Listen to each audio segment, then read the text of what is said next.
All right, this one might surprise you. Grant Cardone versus Jordan Belfort, the infamous Wolf of Wall Street. Now, maybe you've seen this in your own life. In any interaction, usually one person assumes a more dominant or alpha role and the other person a more submissive or passive role. And both these guys obviously have a solid understanding of social dynamics, just like most top salespeople do. So the power dynamic in this interaction, this interview, is going to be subtle. I'm going to show you a few clips of the interview, and I want you to make up your mind about who is in the alpha role and who is in the submissive role. Then I'm going to go back and break those clips down and show you what's actually happening behind the scenes. I'm going to show you the little poker tells that are kind of nuanced and subtle so you can read what's really going on, and then you'll be able to read that on people in your own life going forward. All right, roll the film. As much as I can from you about how you go out and train salespeople, about your life, because I want to give this massive to the audience, right? Well, everybody wants to know who's the better salesman. All right, I want you to pause the video right now, and in a comment below, let me know who do you think was the alpha and who is the beta, the submissive one. And if you want a head start on that, if you're watching this, you're like, I don't really know. Maybe you don't feel like you're that comfortable out socially. You don't understand social nuance. I've got a social invincibility checklist that'll get you up to speed. You can get it for free because you're coming from this video. You can go to charismamatrix.com/SI checklist, or I'll put a link to that below the video description. That'll help you with this, help you pick out what's going on. So now I'm going to walk you through the video and show you exactly what I saw. As much as I can from you about how you go out and train salespeople, about your life, because I want to give this massive to the audience, right? Okay, what do you see? Massive stuttering. He's nervous. Listen to him say this again. He can't even get his sentence out right.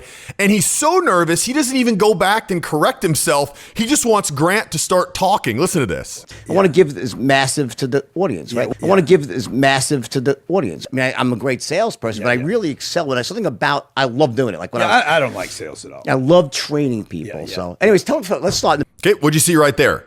Grant was trying to make a joke. Yeah, I don't like sales at all. Clearly, he's just a huge salesman. And what does Belfort do? Completely ignores him and keeps talking. That's a sign of higher status. So just to point that out, that one goes for Belfort. People. So anyways, let's start in the beginning. So when did you start selling? When I had to. So what was the, I started what was selling the first joke? So what do you see again? He's trying to make another joke. You know, when I had to. So most people, if they were really being supplicated, would laugh at that. Oh, what do you mean by that? Tell me more. Belfort doesn't even respond. So this is twice in 10 seconds that he hasn't fallen or played in to Cardone's jokes. I caught redfish, red snappers. I caught hundreds and hundreds of them. And I was caught yourself? I was on a supply boat out in New Orleans, Louisiana. So he asks right there, you caught these fish yourself? Grant completely ignores him. I was on a supply boat. Clearly, he heard him, but he just ignored the question and went on to his other thing. So that's a sign of higher status. He thinks that he doesn't need to respond to every question that Jordan asks him. Hey, guys, I got some fish. It's fresh as right here. Right? You know, I did the same job, by the way, but with boxes of frozen steak and meat. And Well, I didn't have enough ice. I didn't plan on. I didn't. I love that one. So if you've been following the channel at all, I always teach that people that try to jump on to a commonality and explain that, it's a huge sign of trying to establish rapport, your lower status. Like, hey, I did the same thing. And Belfort in that instance said the same thing. He says, well, I started by selling steaks door to door. And what does Cardone say? Wow. Straight on to his story. Listen to this. Boxes of frozen steak and meat. And well, I didn't have enough. Oh, wow. Wow, dude. Just like saying, oh, man, you're an idiot. So that's another one for Cardone. There is no sweet spot. Okay. Right? Like, because even if they hit the sweet spot, it's about volume. I mean, there's no success without volume. Okay. So what do you notice? I start this one out by saying, okay. What do you notice about Belfort's ping responses? Ping responses are just checking in as he's talking. What's he saying? Okay. Okay. That may sound like a subtle distinction, but by saying that, it's actually a high status word that implies the other person's trying to convince you or something. Okay. It's like you're giving them permission to continue talking. Okay. Okay. You're telling them it's okay. You're the one. Why should he care that you're the one telling him it's okay? It's a ping word that shows higher status. I actually did a whole video on this. I'll put a link up here down in the video description below that gets into that simple word, how when you use that, you should try this in your own life. When people are trying to tell you something and maybe they feel like they're a little bit higher status than you, they're trying to talk down to you, just start responding with kind of aloof, okay, almost kind of disinterested, and it immediately raises your status in that interaction equilibrium. Because it's a good question, don't you think? That like, when do you know? Not really. I think it's a bad question. You think it's a bad question? I think it's not the right question. So what does he do there? He tells him it's a bad question, and then he talks over him. Watch that again. Because it's a good question, don't you think? That like, when do you Not know? really. I think it's a bad question. Not the right question. I think it's. I think know when to not to follow. I think the young salesperson should be taught. Hey, look, there's no trick, dude. There's no freaking sweet spot of this game.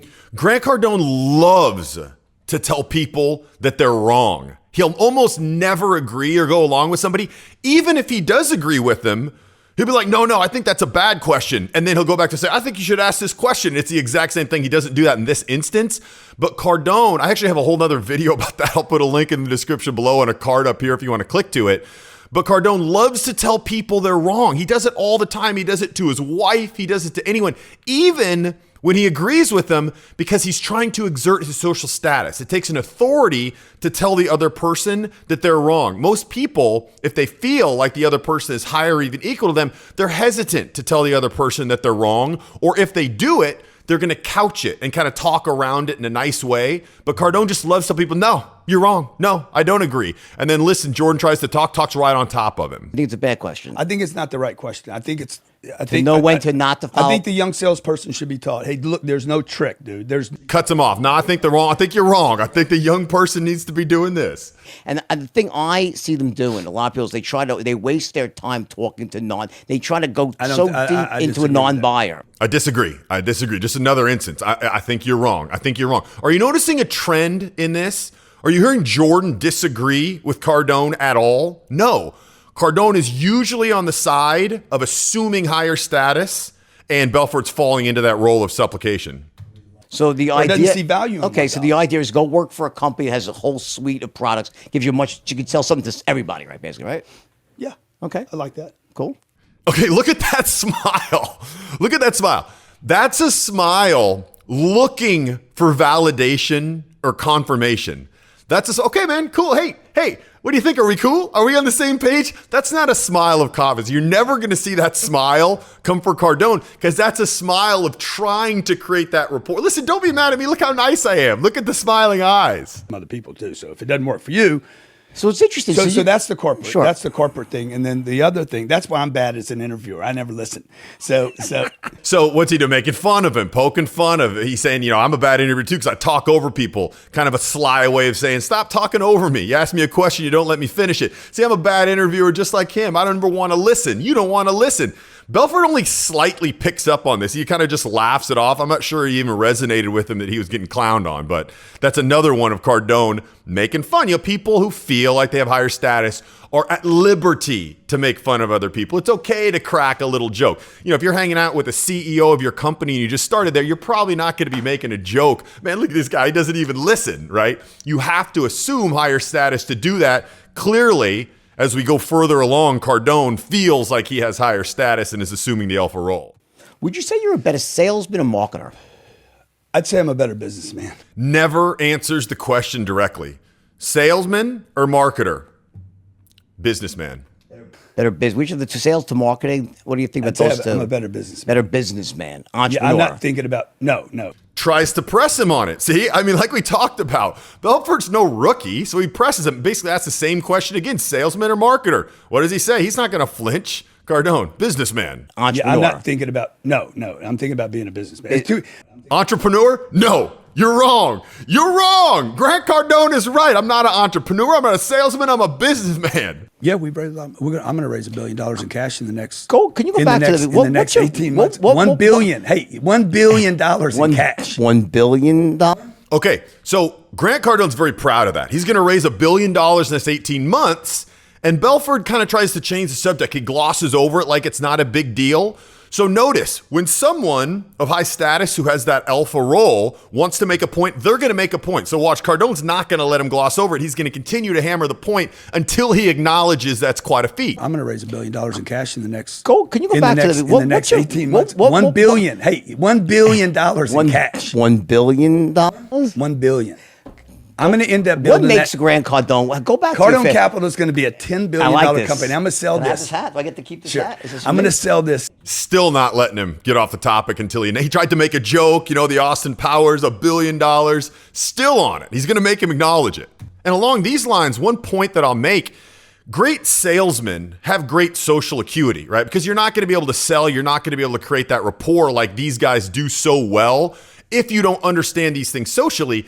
But any position you're in, social skills have a huge impact on how much money you make, the kind of partner you can attract romantically. It has a huge impact on the trajectory of your success. If social skills are something that you feel like you like to improve, maybe you're even pretty good and you want to get better, or maybe you're just like, I don't even like talking to people because I don't really know how to come across well.